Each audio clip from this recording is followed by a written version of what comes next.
Shabbat Shalom para cada uno de ustedes, hermanos en Yeshua el Mesías. Hoy vamos a estar hablando sobre el mensaje que dio el Mesías exactamente en su forma original allá en Israel en su segundo año de evangelización. El tema de ahora es comentarios sobre María Magdalena, la hermana de Lázaro y de Marta de Betania. Para que entiendas completamente en toda su dimensión espiritual, tienes que meditar esta palabra, cerrando tus ojos y abriendo el ojo del pensamiento, y así le darás una enésima potencia a tu visualización interna. Iniciamos a la velocidad del pensamiento. ¿Habéis deseado saber más de María de Magdala?, dice el Mesías Yeshua. ¿Y cuáles palabras me dirigió? 7 meses después os desvelo a estas páginas del pasado para satisfacción vuestra y para dar una norma a los que deben saberse plegar hacia estas leprosas del alma y para brindar a estas infelices que se ahogan en su sepulcro de vicio una voz que quiere invitarlas a salir de él. Dios es bueno, con todos es bueno, no mide con medidas humanas, no hace diferencias entre pecado y pecado mortal. El pecado, cualquiera que sea, le entristece.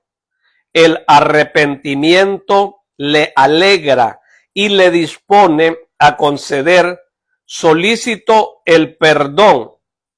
La resistencia a la gracia le pone inexorablemente severo, porque la justicia no puede perdonar al impenitente que muere siéndolo a pesar de todas las ayudas que tuvo para convertirse.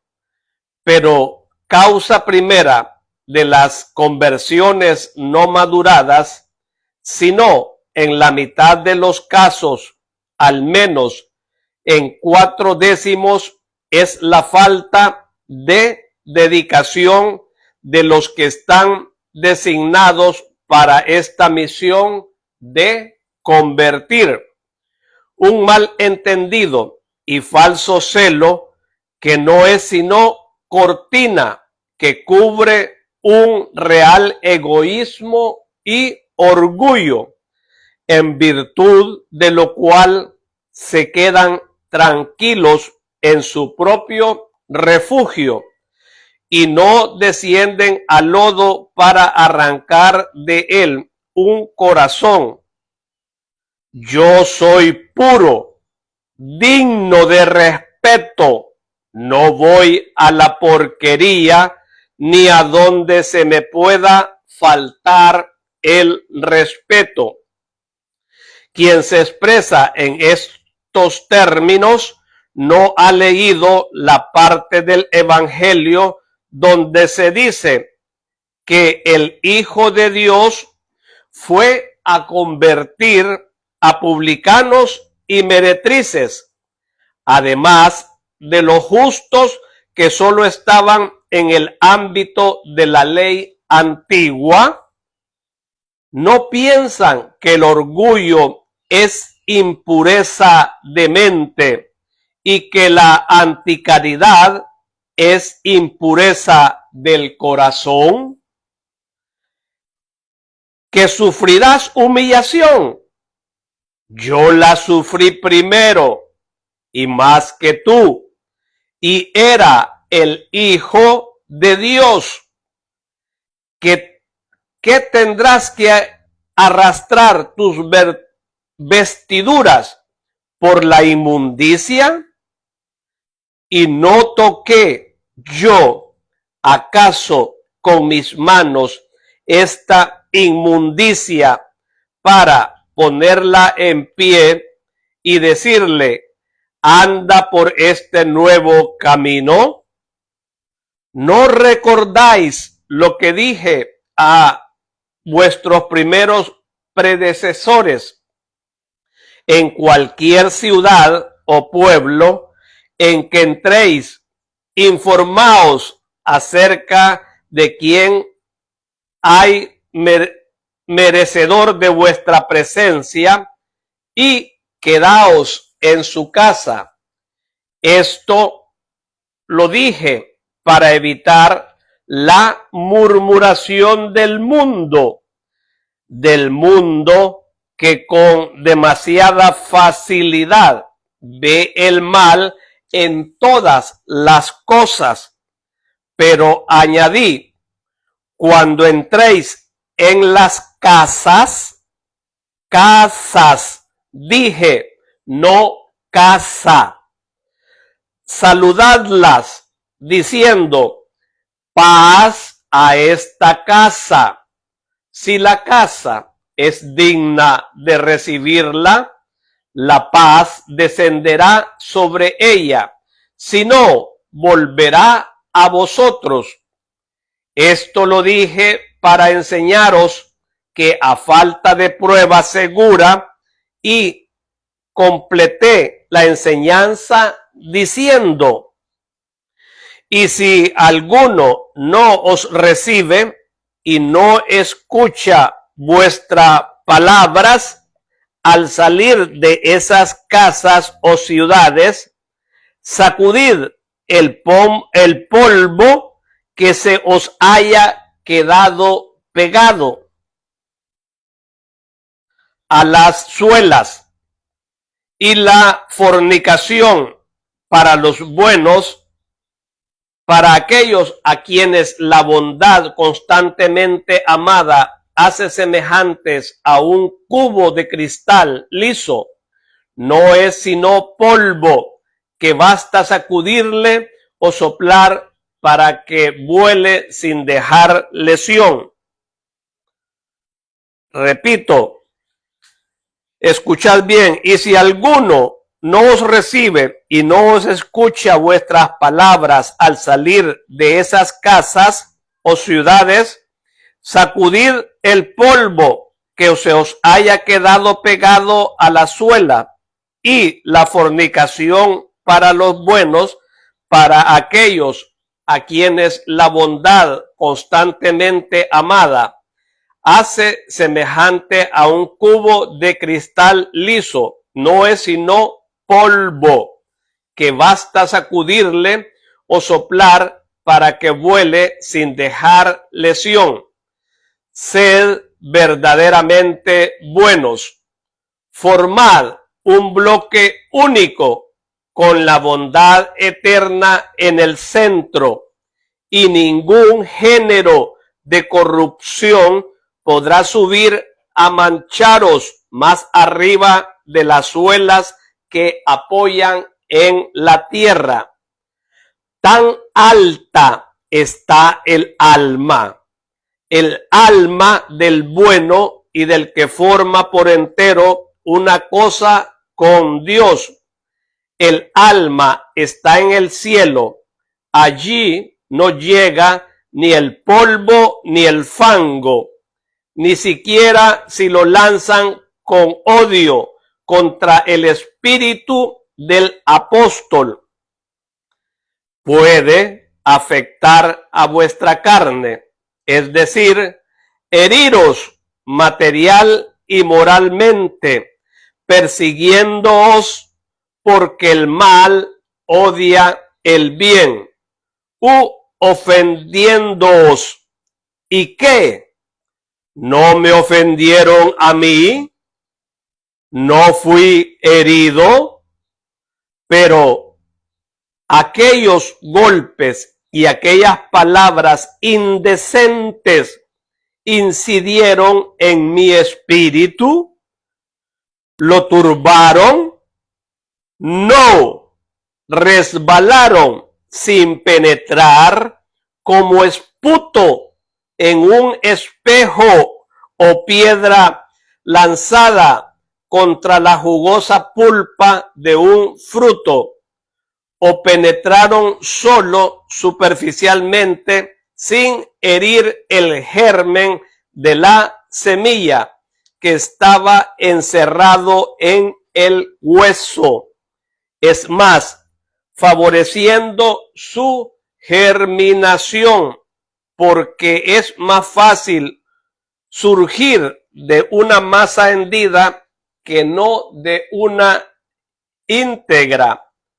Muriendo, el trigo germina y el apóstol produce, muriendo a veces materialmente, casi muriendo a diario, en sentido metafórico, porque el yo humano resulta solo fragmentado, pues bien, no es muerte, sino vida. Triunfa el espíritu sobre la muerte de la humanidad. Había venido a mí por simple capricho de la mujer ociosa que no sabe cómo llenar sus horas de ocio. Pues bien, en sus oídos embotados de falsas lisonjas, de quien con himnos a la carnalidad la mecía para tenerla esclavizada, sonó la voz límpida y severa de la verdad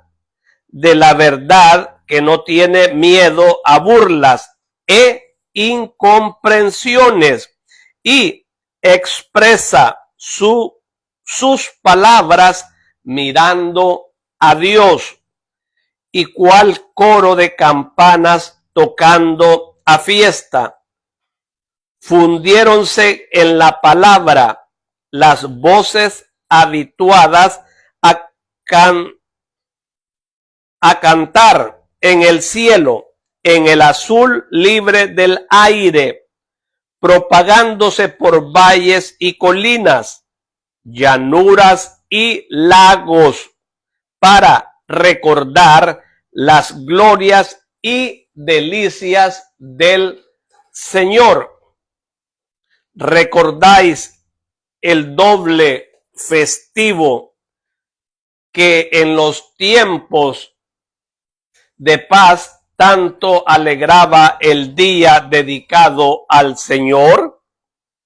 La campana mayor daba con el badajo sonoro el primer toque en nombre de la ley divina.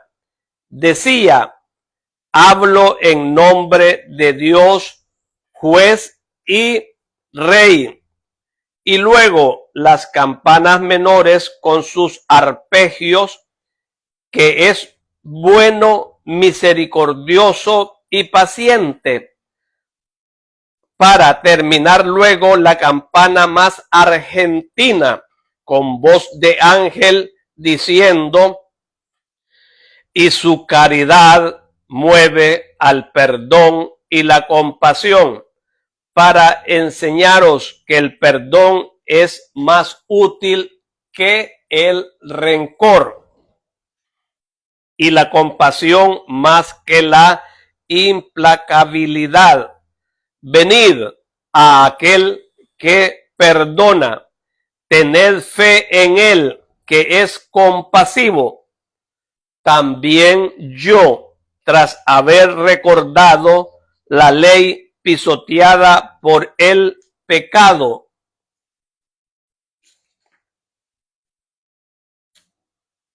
he hecho cantar la esperanza del perdón, como sérica cinta de verde azul, la he agitado entre las tonalidades negras para que ahí introdujera sus consoladoras palabras.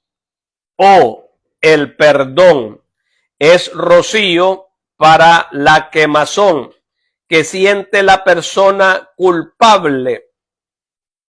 El rocío no es como el granizo que azatea, golpea, rebota y se aleja sin penetrar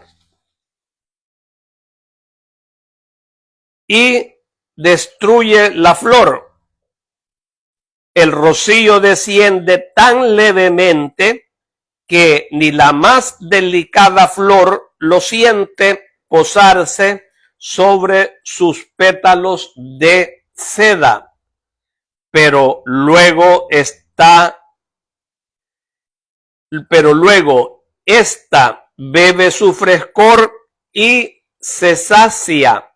El rocío se posa junto a las raíces, encima de la gleba abrasada, y penetra aún más. Es una humedad de lágrimas, llanto de las estrellas, amoroso llanto de madres criando a sus hijos que tienen sed y que descienden sobre ellos junto con la dulce y fecunda leche. Oh, los misterios de los elementos que actúan incluso cuando el hombre descansa o peca. El perdón es tanto este rocío. Aporta no solo limpieza, sino también savias vitales, extraídas no de los elementos, sino de las moradas divinas. Luego, tras la promesa de perdón, he aquí que habla la sabiduría y dice que es lícito y lo que no lo es, y conmina y remueve, no por severidad, sino por materna diligencia de salvar. ¿Cuántas veces vuestro sílex se hace más impenetrable y cortante para con la caridad que se inclina hacia vosotros? ¿Cuántas veces huís mientras ella os habla? ¿Cuánta os burláis de ella? ¿Cuánta la odiáis? Si la caridad usara con vosotros los modos que vosotros usáis con ella, ¿qué sería de vuestras almas? Sin embargo, ya veis que la caridad es la incansable caminante que va en busca de vosotros. Quiere llegarse a vosotros, aunque os guarezcáis en asquerosas guaridas. ¿Por qué quise ir a aquella casa? ¿Por qué no obré en ella el milagro? Para enseñar a los apóstoles a comportarse desafiando prejuicios y críticas cuando se trata de cumplir un deber tan alto y que está lejos de esas casuchas del mundo. ¿Por qué le dije a Judas aquellas palabras? Los apóstoles eran muy humanos. Todos los cristianos son muy humanos, incluso los santos de la tierra, aunque en grado menor.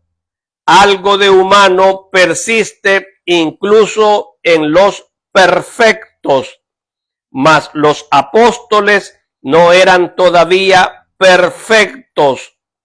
Lo humano estaba filtrado en sus pensamientos. Yo los elevaba, pero el peso de su humanidad les hacía descender de nuevo. Para que cada vez bajaran menos, tenía que meter en el camino de su vida cosas que sirvieran para detener su descenso, de manera que se parasen en estas, meditando y descansando, para luego subir más arriba del límite anterior. Tenían que ser cosas de un tenor adecuado para convencerlo de que yo era un Dios. Por tanto, penetración de almas, victoria sobre los elementos, milagros, transfiguración, resurrección y ubicuidad. Estuve contemporáneamente en el camino de Emaús y en el cenáculo, las horas de las dos presencias cotejadas por los apóstoles y los discípulos, fue una de las razones que más los estremeció. Los arrancó de sus lazos y los lanzó al camino de Cristo, más que por Judas, miembro que incubaba ya en sí la muerte. Hablé para los otros 11. El hecho de ser Dios tenía necesariamente que hacérselo lucir ante sus ojos, no por orgullo, sino por necesidad suya de formación. Era Dios y maestro. Aquellas palabras lo manifiestan de mí. Revelo una facultad extrahumana y enseño una perfección. No tener conversaciones malas, ni siquiera con nuestro interior, porque Dios ve y debe ver puro el interior para poder descender a él y morar en él. ¿Por qué no obré el milagro en aquella casa? Para que todos entendieran que la presencia de Dios exige un ambiente puro por respeto a su excelsa majestad, para hablar no con palabras pronunciadas con la boca, sino con una palabra aún más profunda al espíritu de la pecadora y decirle: ¿lo ves, desdichada? Estás tan sucia que todo lo que te rodea se vuelve sucio, tan sucio que en torno a ti Dios no puede actuar. Tú, más sucia que en efecto, repite la culpa de Eva y ofreces el fruto a Adán, tentándole y alejándole del deber. Eres ministra de Satanás. Pero, ¿por qué no quise que la llamara Satanás la angustiada madre? Porque ninguna razón justifica el insulto ni el odio. Lo primero que se necesita para tener a Dios con nosotros, la primera condición es no tener rencor y saber perdonar. Lo segundo que se necesita es saber reconocer la propia culpabilidad o de quién es nuestro no ver solo las culpas de los demás. La tercera cosa necesaria es saber preservarnos por justicia hacia el Eterno, agradecidos y fieles después de haber recibido una gracia. Quienes, tras haber recibido una gracia, son peores que los perros y no se acuerdan de su benefactor, mientras que el animal sí se acuerda, son unos desdichados. No dije ni una palabra a la Magdalena. La miré un instante como si se tratase de una estatua. Luego la dejé. Volví a los vivos que quería salvar, a ella, materia muerta, como un mármol escupido, y más aún, la circuncidé de indiferencia aparente. En realidad no dije una palabra, no hice nada que no tuviera como principal objetivo esa pobre alma suya que quería redimir. La última palabra: yo no insulto, no insultes tú. Limítate a orar por los pecadores como guirnalda de flores que se completa, se fundió con la primera, la que dije en el monte. El perdón es más útil que el rencor. Ser compasivos más que ser implacables. Las dos frases envolvieron a la pobre infeliz en un círculo aterciopelado, fresco, perfumado de bondad, y le hicieron sentir cuán distinto de la feroz esclavitud de Satanás es el amoroso servicio a Dios, y lo suave que es el perfume celeste respecto al hedor de culpa, y cuánto sosiega sentirse uno amado santamente respecto a ser poseído satánicamente. Hermanos, esta es la gloriosa y divina palabra del Mesías Yeshua, y su pueblo dice: te alabamos, Señor. Hermanos, esta parte de los evangelios que no explicó el Señor y que no, o sea, que no están específicamente insertados en la Biblia. ¿Por qué? Porque hubiera un cúmulo exagerado, insondable, porque aquí muchas veces cuando yo leo estos mensajes resultan una palabra aquí que cuando dice que nosotros tenemos el corazón como un sílex. ¿Qué significa sílex? Sílex es una roca, una piedra de pedernal que tiene dos utilidades: una, cortar, y la otra, de encender, de hacer chispa, de hacer fuego.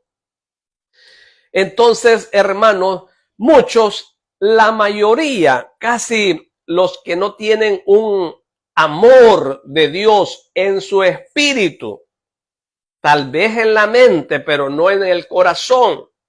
Porque, como dicen, de la abundancia del corazón habla la boca. Y unos, ¿qué es lo que hacen?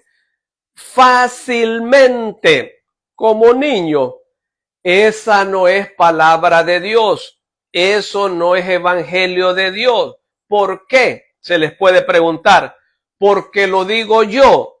¿Y cuáles son tus elementos adversos o cuáles son los elementos de juicio? Mi boca, mis cuerdas vocales, porque no tienen ellos una contundencia, o sea, no tienen recursos bibliográficos, culturales, históricos. No hay una tesis, mucho menos una tesina en que sustentarse para decir lo contrario a esta sagrada y bendita palabra de Dios, que nadie, absolutamente nadie, la ha inventado. Únicamente la creó la sabiduría y se hizo verbo y vino entre nosotros y habitó, y él estuvo viviendo en comunidad. Entonces, como dice San Juan 21:25, que se escribieran todos los libros que el Señor hizo con hazañas, milagros, tantas cosas portentosas, curaciones, no cabrían todos los libros del mundo. Allí nos refugiamos. Es bueno decir, esa no es palabra de Dios, y tener otros recursos bibliográficos igual a este que el Señor habló por otras videntes, por otras personas ungidas. Pero como a muchas personas se le da la gana de decir tácitamente, sin tener una profesión, una licenciatura en Sagradas Escrituras, una licenciatura en teología, una licenciatura en el idioma hebreo, o sea, para refutar completamente esta palabra que se está dando. No, solo porque les dan el momento de pelear por el evangelio del Señor. La palabra de Dios no es para confrontación, es para escucharla, meditarla y ponerla en práctica. Cuando yo escucho a alguien, ¿cuál es mi termómetro? Mi corazón. Y yo veo que hay un mensaje de sabiduría, hilvanado de mucho conocimiento, que no viene de ese hombre, sino que viene del cielo.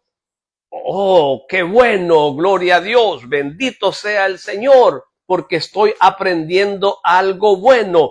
Pero muchos no quieren salir de lo chocante, de lo carrilero, de lo tradicional, de lo regular, de lo que todos siempre están escuchando. Un ejemplo de San Juan, dice 3:16 me parece, y por tal manera amó Dios al mundo, y entonces uno le da una interpretación, otras interpretaciones, y no salen día a día de ese versículo bíblico. No, hermanos, hay mucha enseñanza de Dios que el mundo no la conoce y va a morir incluso sin conocerla. Por favor, les pido que lean para que aprendan. Aquí hay muchas cosas importantes que, para terminar, les voy a decir acá. Dice, lo humano estaba filtrado en sus pensamientos, refiriéndose a sus apóstoles. Yo los elevaba, dice el Mesías, pero el peso de su humanidad les hacía descender de nuevo para que cada vez bajaran menos. Tenía que meter en el camino de su vida cosas que sirvieran para detener su descenso, de manera que se parasen en estas, meditando y descansando. Aquí vuelve a esto nuevamente, meditando y descansando, que el Señor los hacía meditar, aquí como cuando dice de que el Señor tenía, lógico, el don de ubicuidad. Acá dice, estuve, dice, contemporáneamente en el camino de Emaús y en el cenáculo. Las horas de las dos presencias cotejadas por los apóstoles y los discípulos fue una de las razones que más los estremeció. Los arrancó de sus lazos y los lanzó al camino de Cristo. Entonces démonos cuenta, hermanos, acá de que el maestro hizo hazañas portentosas que no están escritos en la Biblia. Y tenemos que estar bien claro. Manden por favor este mensaje a los que más puedan. Puede ser que estas personas dejen ya de pecar y de meterse al redil de Dios Todopoderoso, y el Señor está esperando con brazos abiertos para sanar, curar esas heridas que el mundo ha hecho a través de las enfermedades, brujerías, divorcios, separaciones, hijos separados que no visitan a sus padres, etcétera, etcétera. Hermanos, este es tu programa Fusión Cristiana Universal, que lo preside tu hermano, amigo y servidor, el licenciado Ricardo Ábalos. Los vemos el próximo Shabbat, si Dios lo permite. Y a su nombre, gloria, y a su gloria, más gloria.